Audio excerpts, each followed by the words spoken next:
வணக்கம். அரசியல் களத்துல ஜெயிக்கிறது தோற்கிறது எதை வச்சு முடிவு செய்யப்படுது? வெறும் முகங்களை வச்சா? இல்லவே இல்ல.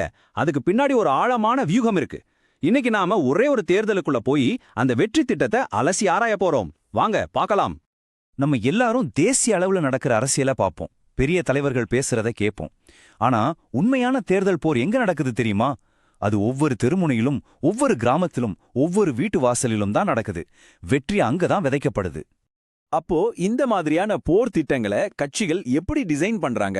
வெறும் புள்ளி விவரங்களையும் தரவுகளையும் எப்படி வாக்குகளாக மாத்துறாங்க? இந்த கேள்விக்கு தான் நாம இன்னைக்கு பதில் தேட போறோம். சரி, அந்த குறிப்பிட்ட தொகுதிக்குள்ள போறதுக்கு முன்னாடி கொஞ்சம் பின்னாடி வந்து பெரிய சித்திரத்தை பார்க்கலாம். ஏன்னா ஒவ்வொரு உள்ளூர் தேர்தலும் ஒரு பெரிய தேசிய ஆட்டத்தோட முக்கியமான ஒரு பகுதி. இதை புரிஞ்சுக்கிட்டாதான் கள நிலவரம் நமக்கு தெளிவா புரியும். இந்த தேசிய களத்துல ரெண்டு முக்கிய கூட்டணிகள் மோதுறாங்க. ஒரு பக்கம் இந்திய தேசிய காங்கிரஸ் மற்றும் திமுக அங்கம் வகிக்கிற இந்தியா கூட்டணி, இன்னொரு பக்கம் அகில இந்திய என்ஆர் காங்கிரஸ் மற்றும் பாஜக இணைந்த கூட்டணி. ரெண்டு பேருக்குமே அவங்கவங்க கொள்கைகள், அவங்கவங்க வியூகங்கள் இருக்கு. சரி, இப்போ அந்த நேஷனல் லெவல்ல இருந்து நம்மளோட கவனத்தை ஒரே ஒரு புள்ளிக்கு கொண்டு வருவோம். இந்த தேர்தலோட போர்க்களமான திருபுவன தொகுதிக்கு. இது ஒரு கிராமப்புற தொகுதியா இருந்தாலும் இதோட அரசியல் களம் ரொம்பவே சுவாரஸ்யமானது. திருபுவனே இது புதுச்சேரியில இருக்க ஒரு கிராமப்புற தொகுதி. பட்டியல் சாதியினருக்காக ஒதுக்கப்பட்ட தொகுதி. இங்க கிட்டத்தட்ட 33,000 வாக்காளர்கள் இருக்காங்க.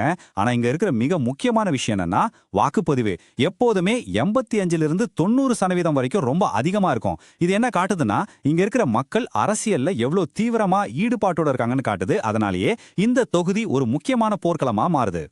ஒரு வெற்றிக்கான ப்ளூ பிரிண்ட் போடணும்னா முதல்ல நாம ஏன் தோத்தோன் காரணத்தை அறுவை சிகிச்சை செஞ்சு பார்க்கணும்.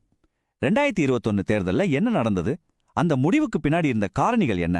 வாங்க அந்த தோல்வியை கொஞ்சம் ஆழமா அலசி ஆராய்வோம். இங்க பாருங்க, இந்த சார்ட் ஒரு முக்கியமான கதையை சொல்லுது. ஏஎன்ஆர்சி கட்சிக்கு எதிரான வாக்குகள் எப்படி சிதறி போச்சுன்னு இது தெளிவா காட்டுது. ஒரு பக்கம் திமுக காங்கிரஸ் கூட்டணி வேட்பாளர், இன்னொரு பக்கம் ஒரு சுயேட்சை வேட்பாளர்னு வாக்குகள் பிரிஞ்சதால வெறும் 36.8% வாக்குகள் வாங்கின இன்னொரு சுயேட்சை வேட்பாளர் ரொம்ப சுலபமா ஜெயிச்சிட்டார். வெறும் 2359 வாக்குகள். இந்த சின்ன நம்பர் தான் வெற்றிக்கும் தோல்விக்கும் இருந்த வித்தியாசம். இது ஒரு பெரிய பாடத்தை நமக்கு கத்துக் கொடுக்குது. சிதறிப்போன ஒவ்வொரு வாக்கும் எவ்வளவு முக்கியம், அந்த வாக்குகளை ஒருங்கிணைக்கிறது எவ்வளவு அவசியம்னு இது முகத்துல அரைஞ்ச மாதிரி சொல்லுது. இங்க தான் கேமே மாறுது. பாருங்க, வெறும் 5 வருஷத்துல அரசியல் களம் எப்படி தலைகீழா மாறி இருக்குன்னு. 2016ல இது ரெண்டு பெரிய கட்சிகளுக்கு நடுவுல நடந்த ஒரு நேரடி போட்டி. ஆனா 2021ல ஒரு வலுவான சுயேட்சை வேட்பாளர் உள்ள வந்ததால களம் மும்முனை போட்டியா மாறிடுச்சு. இதனால ஏஎன்ஆர்சிக்கு எதிரான வாக்குகள் சிதறி மொத்த வியூகமே பாதிப்படைஞ்சது. ஓகே, இப்போ நமக்கு பிரச்சனை என்னன்னு நல்லா புரிஞ்சிருச்சு. இனி தீர்வுக்கான நேரம். இந்த சிதறிய வாக்குகளை ஒன்னு சேர்க்கவும் திருபுவனையில வெற்றியை உறுதி செய்யவும் உருவாக்கப்பட்ட ஒரு நாற்கர வியூகத்தை இப்ப நம்ம பார்க்க போறோம். இதுதான் இந்த முழு பிரச்சாரத்தோட அடித்தளம். இத சதுர்முக கோட்பாடு அப்படின்னு சொல்றாங்க. இதுக்கு அர்த்தம் என்னன்னா ஒரு 4 முகம் கொண்ட வியூகம். இது ஒரு கோட்டையோட 4 வலுவான சுவர்கள் மாதிரி. வாக்காளர், செய்தி, ஊடகம், களப்பணி, இந்த 4ம் ஒன்னோடு ஒன்னு சரியா இணைஞ்சிருந்தா தான் கோட்டை பலமா இருக்கும், வெற்றி சாத்தியமாகும்.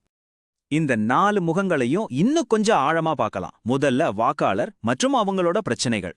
அதாவது மக்களோட முக்கிய கவலை என்னன்னு தெரிஞ்சுக்கிட்டு நம்ம செய்தியை அதுக்கேத்த மாதிரி மாத்தணும். 2வது கூட்டணி மற்றும் எதிரிகள். நம்ம பலத்தை முன்னிறுத்தி எதிரணியோட பலவீனங்களை குறிவைக்கணும். 3வது ஊடகம் மற்றும் செய்தி. சோஷியல் மீடியாவில இருந்து தெருமுனை பிரச்சாரம் வரைக்கும் நம்ம செய்தி ஒரே மாதிரி தெளிவா இருக்கணும். கடைசியா அமைப்பு வலிமை. நம்ம தொண்டர்களை சரியான இடங்கள்ல இறக்கி தேர்தல் அன்னைக்கு களத்துல நம்ம பலத்தை காட்டணும். சரி, இந்த பிளான் எல்லாம் பேப்பர்ல இருந்தா போதுமா? நிச்சயமா இல்ல. இது களத்துல இறங்கி திருபுவனை மக்களோட அன்றாட வாழ்க்கையில ஒரு தாக்கத்தை ஏற்படுத்தணும். அடுத்ததா இந்த திட்டம் எப்படி நடைமுறைக்கு வருதுன்னு பார்க்கலாம். திருபுவனை மக்களுக்கு உண்மையில என்ன பிரச்சனை? அவங்க அன்றாடம் சந்திக்கிற கஷ்டம் என்ன? திடீர்னு நின்னு போற குடிநீர் சப்ளை, குண்டும் குழியுமா இருக்கிற சாலைகள், படிச்ச பிள்ளைங்களுக்கு வேலை இல்லாத விரக்தி, அரசாங்க நலத்திட்டங்கள் சரியா வந்து சேராதது. இதுதான் நாம கவனிக்க வேண்டிய உண்மையான பிரச்சனைகள். இதுல கவனம் செலுத்தினாதான் அவங்க நம்பிக்கையை நாம பெற முடியும். இந்த தாரக மந்திரம் தான் இந்த முழு பிரச்சாரத்தோட ஆன்மா. கூட்டத்தை விலைக்கு வாங்கினால் சத்தத்தை வாடகைக்கு எடுக்கலாம், வெற்றியை விரும்பினால் நம்பிக்கையை சம்பாதியுங்கள். இந்த ஒரு வரி இந்த பிரச்சாரத்தோட மொத்த நோக்கத்தையும் சொல்லுது. ஒவ்வொருத்தரா சந்திச்சு பேசி நம்பிக்கையை உருவாக்குறது தான் நோக்கம். இங்க தான் டெக்னாலஜி உள்ள வருது.